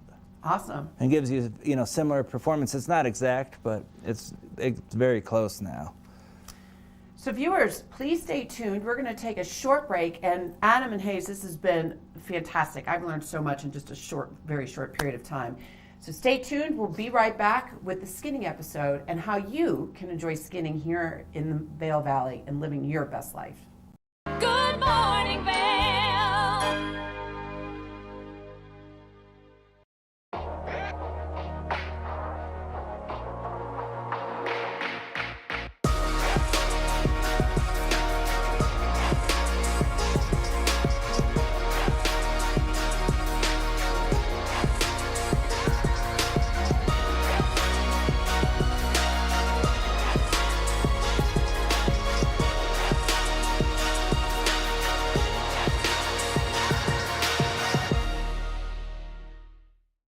At Revival Boutique Med Spa, we take an integrative and holistic approach to skincare, focusing on the bigger picture when treating our clients. We use only result-driven and science-based products that contain clean, organic, wildcrafted, and research-based ingredients. From injectables, facials, to body contouring, we offer anything related to looking your best self. Find us in the Riverwalk in Edwards. For a complete list of services, visit us online at revivalvail.com. Follow us on Instagram at Revival Vail Valley. Fall in love with your skin again. There's lots to love at Revival. Mind, body, beauty. Hi there. Are you ready to explore famous neighborhoods from New York City to Kentucky? Watch The Neighborhood with host Nicole Newman. Featuring famous people, unique history, and delicious places to eat and drink. Our viewers get an inside personal look at each neighborhood. With each episode we learn, grow, laugh, and live like a local, not just a visitor. Welcome to The Neighborhood. Check your local program schedule and tune in. Good morning, Vail.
Welcome back to Good Morning Vail. If you're just joining us, we're in the midst of a fascinating conversation about skinning.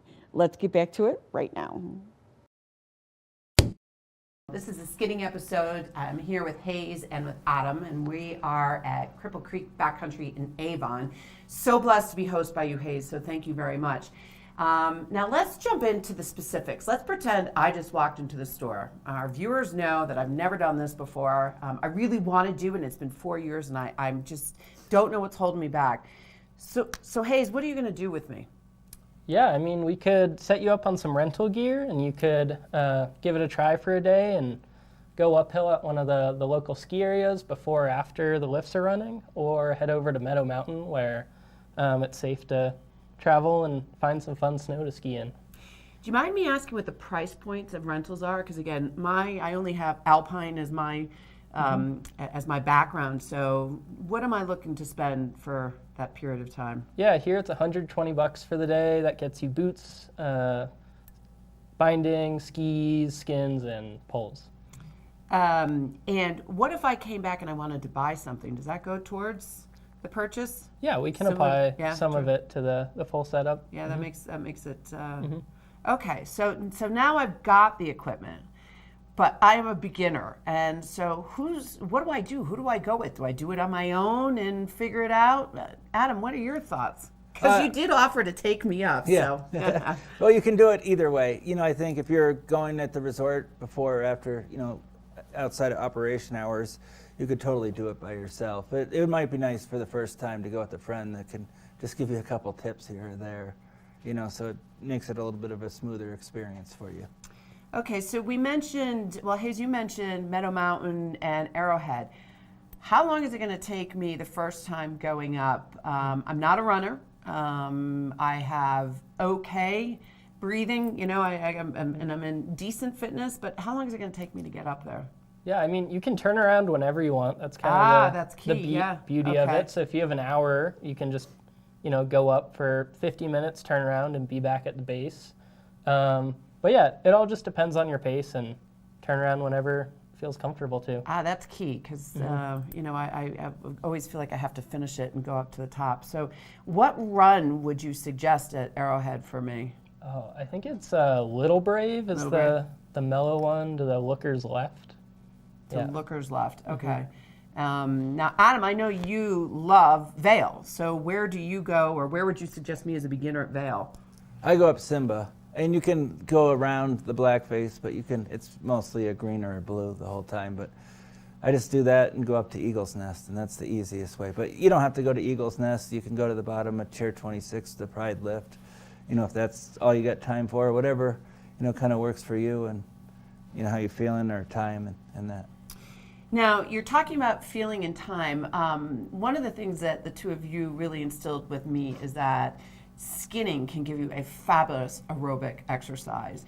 So how do you find, Adam, how do you find you fit it into your schedule, and when do you typically skin versus, you know, any other big backcountry adventure?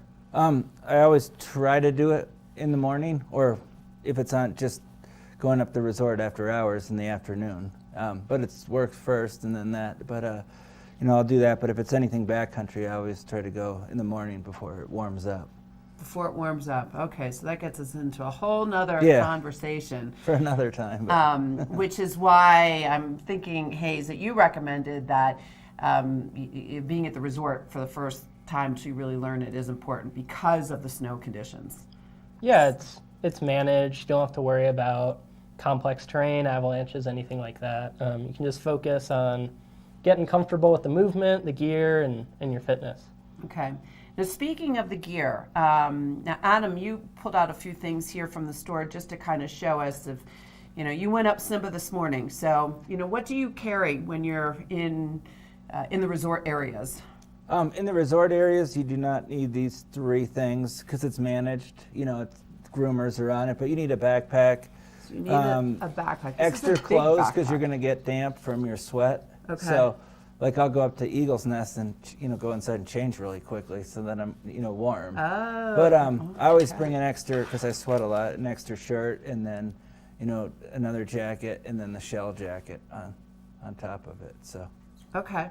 And then a hat that I'm not using on the way up. So, and then another pair of gloves, because my gloves, everything for me will get kind of damp. So then I just change it out, put the damp stuff in there, and then put the dry stuff on quickly and ski down.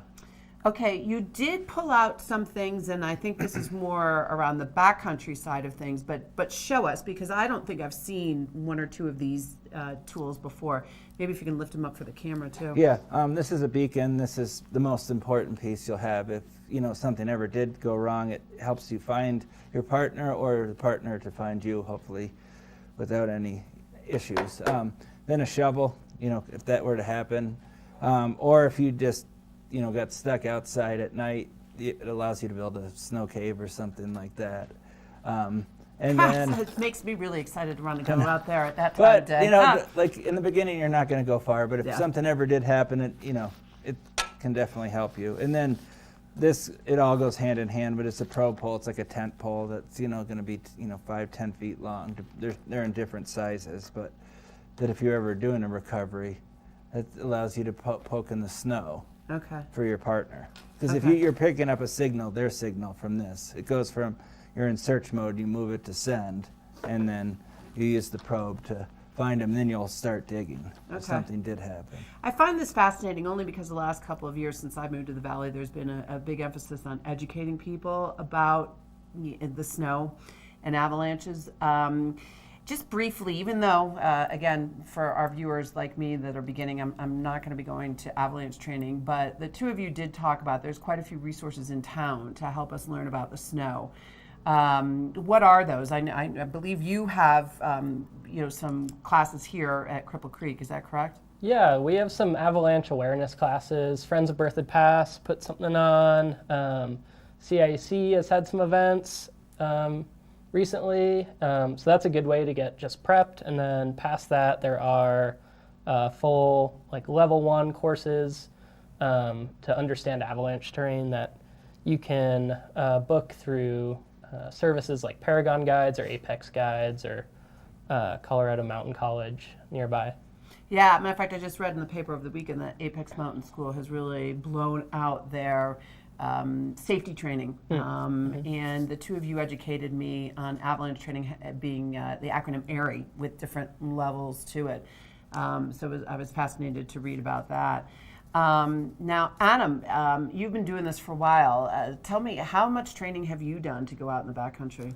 A lot of it's to experience, just from my young days, getting, whether it was ice climbing or just traveling in the Gore Range that's local here to Vail, and or Sawatch and Beaver Creek. But a lot of that, I read a lot of books and then took some classes, mixed throughout that. And then every year I try to do a refresher, whether it's Ski Patrol that puts one on or, CIC.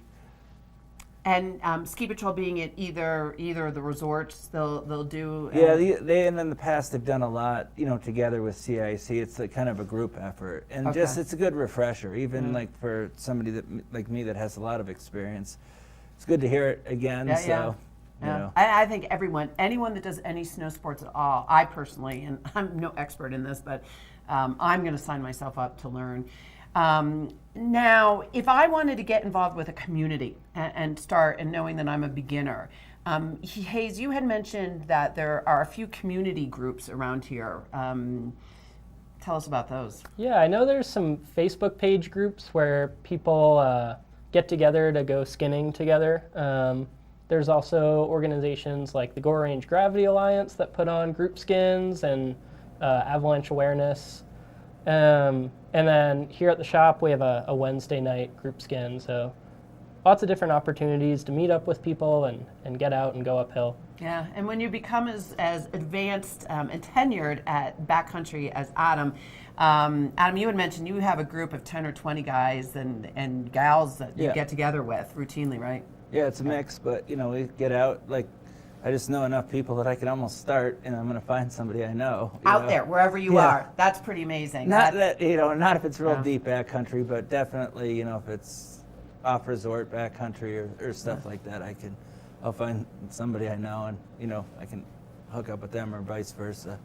And everybody's very friendly, for the most part. So even if you're struggling going up on Simba or somewhere at Meadow Mountain, there's somebody always willing to help. So. Well, that's encouraging to me. Yeah, you don't need to be intimidated. Yeah, very encouraging to me. And again, you both are such inspirations and such great educators. I want to thank you again for being on the show.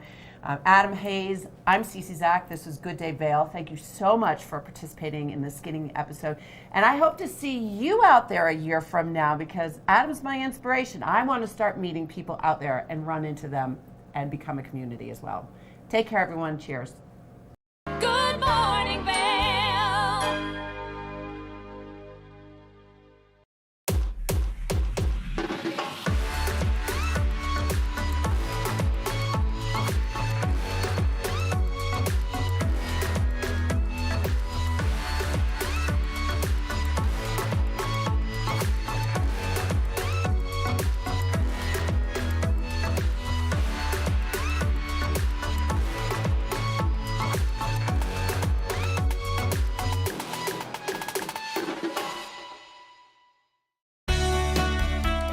Join us in exploring the everyday lives of community members here in the Vail Valley. Hear their inspiring stories of how they came here, their contributions to our community, and why they chose to call this place home. We want you to be one of our neighbors.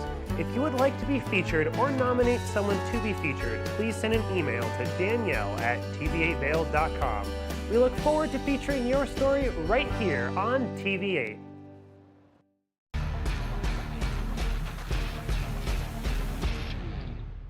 Do you love the outdoor lifestyle? Make sure you tune in every day at 8 p.m. to catch Scoreboard Nation. It's an outdoor lifestyle show dedicated to your 3 favorite mountain towns, Vail Beaver Creek, Park City, and Reno Tahoe. Join us for an incredible venture. Find us on TV8 Vail, Park City Television, or at thescoreboardnation.com. We can't wait to see you there.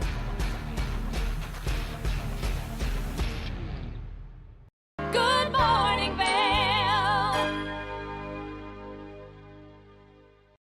Welcome back to Good Morning Vail. One of our 2023 highlights is most certainly our collaboration with Covered Bridge magazine. Let's take a look back at one of the most watched segments from Covered Bridge, an interview with Maddie Rhodes. Hi everyone, welcome to Covered Bridge on TV8. My name is Kim Fuller and I'm the co-founder of Jaunt Media Collective out of West Vail and the editor-in-chief of Covered Bridge magazine. And I'm Bobby LaRue, the other co-owner of Jaunt Media Collective and the director of partnerships. Today we have such a great person to talk with. Her name is Maddie Rhodes. She is a lovely local here who wrote a fantastic article for the upcoming issue of Covered Bridge magazine. Welcome, Maddie. Thank you. Maddie, tell us a little bit about your experience with writing and also starting to integrate that into your work as a teacher here in the Valley.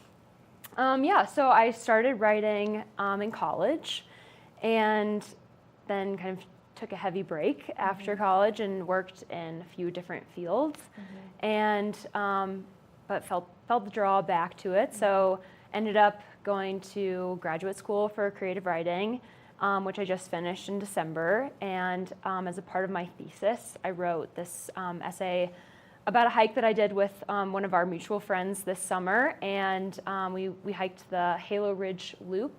For anyone who's familiar with that, it goes up Holy Cross and then across this ridge down Notch. So it's pretty long, quite arduous, and unpredictable. And wrote a lot of other essays in that collection as well. But now I'm teaching English in the Valley for high schoolers.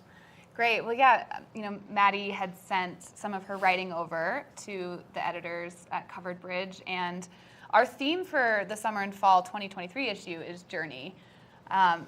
This just, when I read this out loud, I think Bobby and I were on a road trip somewhere, coming back from something, and we were both like, wow, this needs to be in print, and especially with all the wonderful photos you took. So the title of this feature is Lessons from the Journey, Reflections from a Humbling Day on the Halo Ridge Loop. And I'm gonna read a little segment of your amazing essay, your amazing piece. On a July day last year, my friend Marissa and I set out to conquer the Halo Ridge Loop in Holy Cross Wilderness. When she first sent me the route on all trails, I responded, "Let's do it." My zealousness to summit Holy Cross and Notch in one day overcame the concerns I should have had about the terrain and our preparedness. Yeah. Maddie, tell us about this. And this really kind of sums up your piece, but there's a lot more to the story than that, right? Yeah, I think it also kind of sums me up as a person. Anyone who knows me well knows that I'm pretty willing to say yes to a lot of adventurous situations, often without knowing exactly what I'm getting myself into. But I approach them with the can-do attitude. Yeah. And and then oftentimes reap rewards, and sometimes suffer some consequences. So on this particular day, we had a great beginning, just a lot of enthusiasm with the 3:30 a.m. wake up, some granola bars or whatever. It was freezing. And I think we did this it was July. Yeah, we did it in July. And the night before we had talked about fastest known times. So we're like, oh, I wonder, if anybody has the fastest known time for this route. And there are a couple of, maybe 2 or 3 times for males, but none for females. So we're like, great. No matter how long it takes us to do this, we will get the FKT, which is awesome. So, and we were both runners training for big races. Marissa was training for a Leadville 100 bike race, and I was training for a marathon and a 50K for running in the fall. So we were both like pretty fit at this point, like ready to do something big. And we thought this was a trail that we could run a lot of. So we hike up the Holy Cross part, get to the top, everything's going smoothly, a little bit of altitude sickness, but it goes away. We're fine. So we have some snacks, take a little break, admire the wildflowers, and just, it's a beautiful day. And then we noticed one cloud, and we're like, okay, not looking great, but it's small, it'll probably go away. We're just gonna keep trucking along, maybe cut our planned breaks a little shorter, and keep an eye on that cloud. So we start down, go up the next ridge, and every time we go down and up, where we keep thinking, oh, the next ridge, it's gonna get flat. It's gonna get flat and it's gonna get runnable, right? It never did. We were bouldering basically for 6 hours over huge talus that was not stable and extremely dangerous. Like, we were not prepared for that, nor were we really capable of that type of terrain. So very sketchy conditions. And then we ended up making it to the Notch cabin. And then as soon as we looked around, exited, thunderclap. We're like, oh my gosh, we got to get out of here. So then we ran down the entire Notch side. So we got a little bit of a run in, but it wasn't pleasant. We were very tired, very sore at that point, and we were just scared that we were going to get stuck in a thunderstorm, which everyone knows is super dangerous. So yeah, that was kind of a quick summary of the day. So you brought up a couple things there. Your willingness to do and go, right? Yeah. And how that sometimes really leads to some really great rewards. But this situation potentially could have gotten bad, right? So on your next big trip or your next big adventure that someone asks you to go on, or one of your students talks to you about their next big trip, what would be some advice, or what would be some ways that you could prepare a little bit more possibly for those potentials or the outcome that you want of always reaping the rewards for some of these big yeses that you do? Yeah, I mean, here, obviously, always check the weather and know that, we get afternoon thunderstorms. So prepare for those and plan to be done with your activity at noon or 1. That's just the safest way to do summer activities here, in my opinion. And that's what my parents and my, brother and I did growing up. But the past few summers have been crazy with our drought. We haven't really had those afternoon thunderstorms. Thankfully, we're starting to have them again, but yeah, plan for them, because you never know when you're going to have them and when you're not going to have them, and oftentimes they don't necessarily show up in the forecast. And it's funny that y'all's issue is called Journeys, because the class that I taught this fall to some juniors was called Journeys. And one of our main texts that we looked at was John Krakauer's Into the Wild, where he tells the story of Chris McCandless, who, dives into a transcendental lifestyle and fully just sheds materialism and capitalism and goes and lives alone in Alaska. And that's major oversimplification of the book. Anyone who has read it would know that. But, we talked a lot about the journey that Chris was on and the things that he was searching for. And Krakauer weaves in other adventurers into the story to kind of compare and contrast these other adventurous, transcendentalist people from our present time to Chris. And it was so interesting that often these people are in environments very similar to ours, but they're encountering drought and thunderstorms and crazy weather events, and these are the things that are often killing them.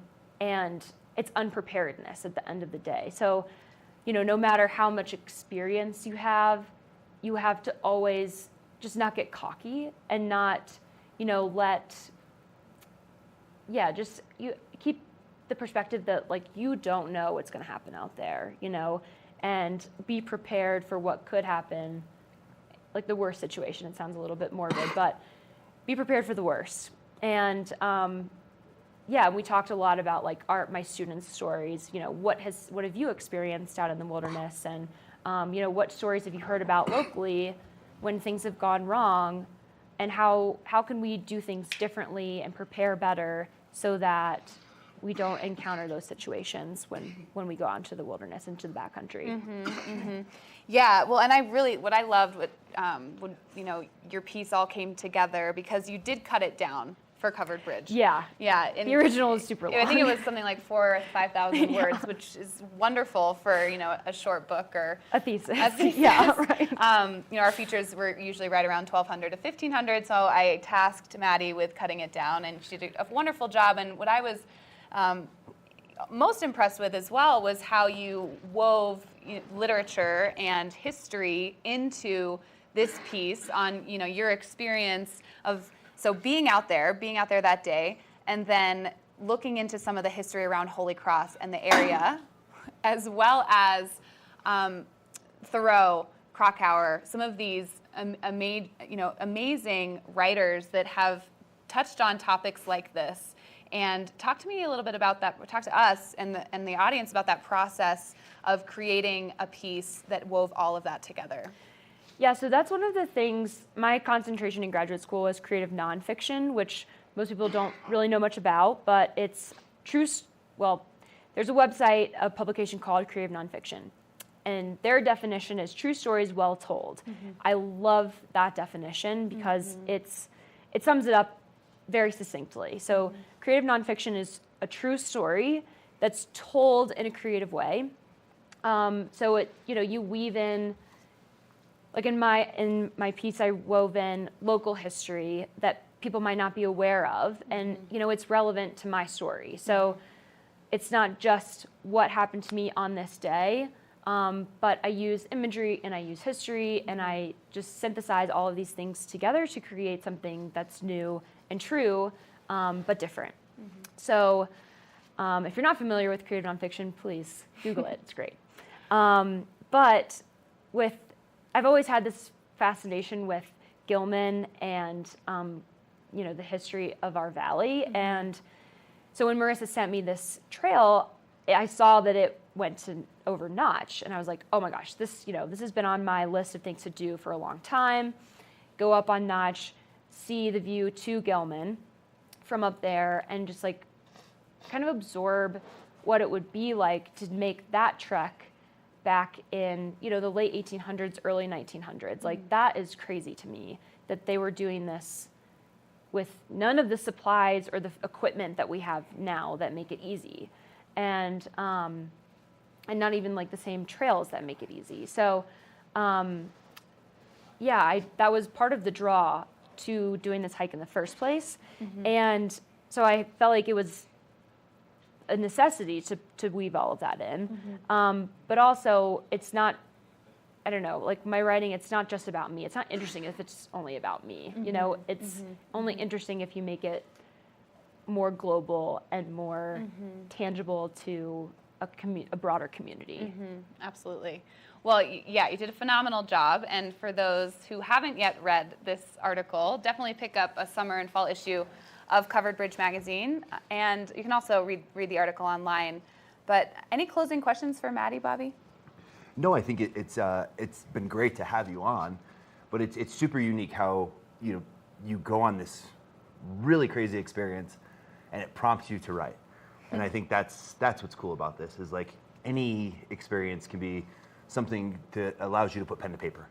And that's really where storytelling starts, right? And I think that's something you would probably say to your students too. It's like, just write it down, right? And like, just get it out, right? Yeah, I tell that to my students all the time.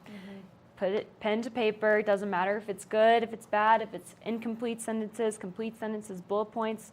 Just make notes, because you never know when they might come in handy. Great. Well, thank you so much for inspiring us to be prepared when we, do big trips, but also, things do happen and they create great stories. So, lessons from the journey, reflections from a humbling day on the Halo Ridge Loop by Maddie Rhodes. It's a feature and covered bridge this summer and fall. Thank you so much for being here, Maddie. Thanks for having me. Yeah. Thanks, everyone.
Thanks so much for joining me for this morning's edition of Good Morning Vail.